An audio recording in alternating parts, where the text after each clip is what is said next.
Sharks Valley, the spot of the island of Grand Bahama. C'est l'endroit où le plus célèbre club de l'île, Unexco, fait son show. 2 plongeurs en côte de maille nourrissent les fauves devant une nuée d'hommes grenouilles agenouillés, béats d'admiration.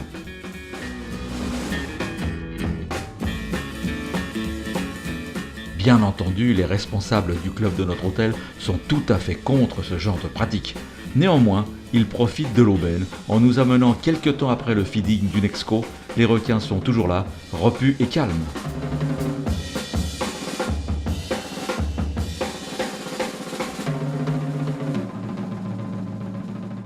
Semblables aux Daxit des Maldives ou aux Rera des Polynésiens, ces requins sont très communs dans les eaux de Grand Bahama. Ils vivent près des récifs, jusqu'à 50 mètres, car ils semblent dépendants des eaux côtières.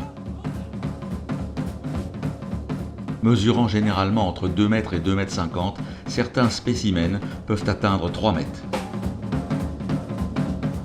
Normalement indifférents ou même timides face aux plongeurs, on note une modification de leur comportement dans les zones où les clubs pratiquent le nourrissage pour attirer une clientèle avide de sensations.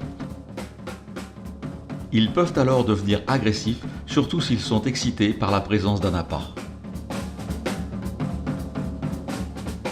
Au cours de cette plongée, et des autres d'ailleurs, effectuées dans les eaux de Grand Bahama, nous aurons la surprise de voir les encadrants se munir d'un harpon.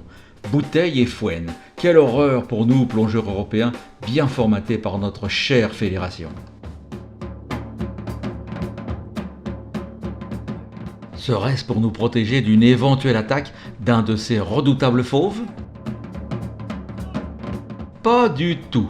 La flèche de harpon est là pour tuer les Pterois volitans qui prolifèrent dans ces eaux depuis quelque temps, détruisant peu à peu la faune endémique.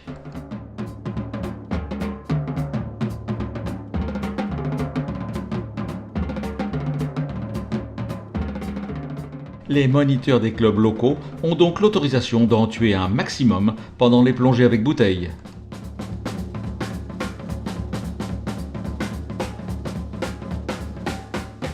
J'ai quand même des doutes quant à l'efficacité de ce procédé pour réduire le nombre de rascasses volantes dans les eaux des Bahamas.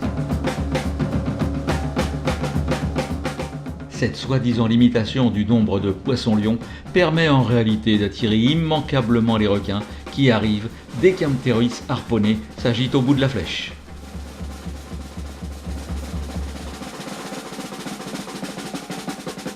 Il reste quand même quelques questions sans réponse, car les ptéroïdes étaient auparavant totalement inconnus dans cette partie de l'Atlantique.